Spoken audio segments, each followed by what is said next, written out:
One rank one pension यानी OROP से जुड़े एक मामले में केंद्र सरकार को बड़ी राहत मिली है। ओआरओपी की एक बहुत बड़ी राशि बकाया थी, जिसका एक साथ भुगतान कर पाना सरकार के लिए संभव नहीं था।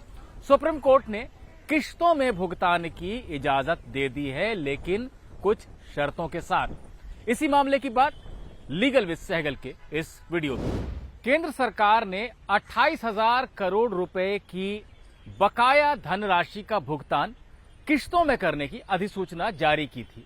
सुप्रीम कोर्ट को जब इसकी जानकारी मिली तो कोर्ट ने इस पर नाराजगी जताई और इसे वापस लेने का आदेश दिया। कोर्ट ने यह भी कहा कि अगर वापस नहीं लिया गया रक्षा मंत्रालय की तरफ से अपने नोटिफिकेशन को, तो इसे अवमानना की तरह देखा जाएगा। कोर्ट ने ऐसा क्यों कहा? कोर्ट ने ऐसा इसलिए कहा क्योंकि 9 जनवरी को सुप्रीम कोर्ट ने ही आदेश दिया था कि 15 मार्च तक सारी बकाया धनराशि का भुगतान कर दिया जाए। सरकार ने ऐसा करने की बजाय एक नोटिफिकेशन जारी कर दिया कि किश्तों में भुगतान होगा और इस पूरे साल तक भुगतान होता रहेगा। जाहिर है, कोर्ट को जब पूर्व सैनिकों की संस्था की तरफ से यह जानकारी मिली तो कोर्ट ने नाराजगी जताई और चेतावनी दे डाली कि अवमानना की कार्रवाई की जाएगी। बहरहाल, सुप्रीम कोर्ट की इस चेतावनी के बाद केंद्र सरकार ने वो अधिसूचना वापस ले ली और कोर्ट में कंप्लायंस रिपोर्ट फाइल की।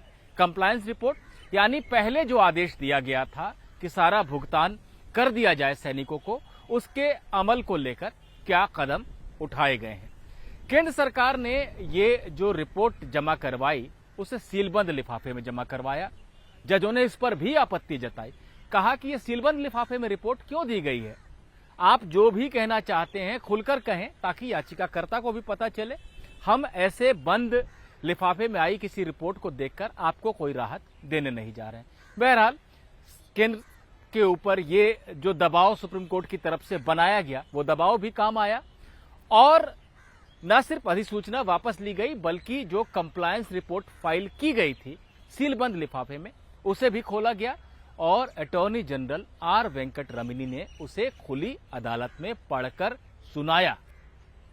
इस रिपोर्ट में यह बताया गया था कि रक्षा मंत्रालय ने 1.2 लाख करोड़ रुपए पेंशन के रूप में आवंटित किए हैं इस साल, लेकिन 28,000 करोड़ रुपए की एक धनराशि है जिसके भुगतान में दिक्कत आ रही है, क्योंकि ये धनराशि ओआरओपी लागू होने के बाद जिस तरह से पेंशन बढ़ी उसके चलते 2019 से लेकर 2022 तक ये धनराशि जमा हुई है जिसका भुगतान नहीं किया जा सका है। तो 1.2 लाख करोड़ रुपए जहां रक्षा मंत्रालय ने दे दिए हैं क्योंकि ये बजट का हिस्सा थे रक्षा मंत्रालय की, वहीं 28,000 करोड़ रुपए देने में दिक्कत आ रही है। वित्त मंत्रालय से जब बात की गई कि वो फंड दे इसके लिए, तो वित्त मंत्रालय ने भी ताकीद की, चेतावनी दी, सुझाया कि इतनी बड़ी धनराशि का भुगतान एक बार में मत कीजिए। इससे अगर भुगतान इस तरह से किया गया तो दूसरे मद जो हैं, दूसरी जो जरूरतें हैं, उनको पूरा करने में, उनके लिए पेमेंट करने में दिक्कत आ सकती है। इसलिए वित्त मंत्रालय का भी सुझाव था कि 4 किश्तों में भुगतान किया जाए। सुप्रीम कोर्ट ने इसे सहानुभूतिपूर्वक सुना। जजों ने भी माना कि हां, ये एक बड़ी धनराशि है और इसका भुगतान अगर एक साथ किया गया तो दिक्कत आ सकती है। ऐसे में केंद्र सरकार ने जो बात अपने नए हलफनामे में कही थी, नई रिपोर्ट में कही थी, उसको सुप्रीम कोर्ट ने मान लिया है।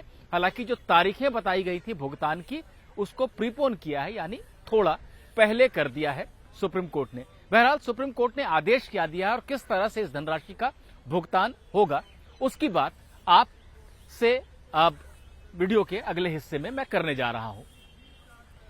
21 लाख पेंशनर्स हैं जिनको यह भुगतान होना है। कुल 25 लाख लोग हैं जो इस समय पूर्व सैनिक या पूर्व सैन्य अधिकारी के रूप में पेंशन ले रहे हैं। उसमें से 4 लाख लोग ऐसे हैं जिनकी पेंशन पहले ही अभी जो ओआरओपी के तहत तय पेंशन है उससे अधिक है। तो 21 लाख लोग हैं जिनको ओआरओपी के तहत भुगतान किया जाना है। सुप्रीम कोर्ट ने आदेश दिया है कि 30 अप्रैल तक जो फैमिली पेंशनर्स हैं, यानी वो लोग जो अब इस दुनिया में नहीं है और उनके परिवार को पेंशन दी जा रही है, उनकी और जिनको गैलेंट्री अवार्ड मिला है यानी वीरता पुरस्कार, शौर्य पुरस्कार मिला है, उनकी ये जो 2 कैटेगरी है उनका भुगतान 30 अप्रैल तक कर दिया जाए। इसमें 6 लाख लोग आते हैं, तो 6 लाख लोग फैमिली पेंशनर्स और गैलेंट्री अवार्ड विनर्स का भुगतान 30 अप्रैल तक होगा। इसके बाद दूसरी श्रेणी है 70 साल से अधिक आयु के पूर्व सैनिकों की, उनका भुगतान 30 जून से पहले कर दिया जाएगा। इनकी संख्या लगभग 4 लाख है, तो 6 लाख प्लस 4 लाख 10 लाख लोगों का भुगतान 30 जून तक हो जाएगा। अब बचे लगभग 11 लाख लोग, इनका जो भुगतान किया जाएगा, इनकी जो धनराशि बकाया है उसका भुगतान 3 बराबर किश्तों में किया जाएगा। पहली किश्त 31 अगस्त से पहले, दूसरी किश्त 30 नवंबर से पहले और तीसरी किश्त 28 फरवरी 2024 से पहले, यानी अगले वित्त वर्ष के पूरा होने से 1 महीना पहले ही पूरी की पूरी जो बकाया धनराशि है ओआरओपी के तहत उसका भुगतान कर दिया जाएगा। सुप्रीम कोर्ट ने यह आदेश केंद्र सरकार को दिया है। साथ ही साथ ये भी बताया है कि हर 5 साल में जिस तरह से ओआरओपी की समीक्षा होनी होती है वो समय आएगा अगले साल जुलाई 2024 में। केंद्र सरकार अब जो पेंशन का भुगतान करने जा रही है और उससे जो बोझ उसके ऊपर पड़ रहा है, इसका हवाला देकर 2024 में पेंशन की नए सिरे से समीक्षा से नहीं बच सकेगी, उसको नहीं टाल सकेगी। ये भी सुप्रीम कोर्ट ने आज अपने आदेश में लिखवा दिया है। तो सुप्रीम कोर्ट से केंद्र सरकार को राहत मिली है क्योंकि किश्तों में भुगतान की अनुमति दे दी है सुप्रीम कोर्ट ने, लेकिन शर्तें लगाई हैं इसके पीछे और तारीखें भी तय कर दी हैं कि कब कब किस किस कैटेगरी के लोगों को भुगतान किया जाएगा।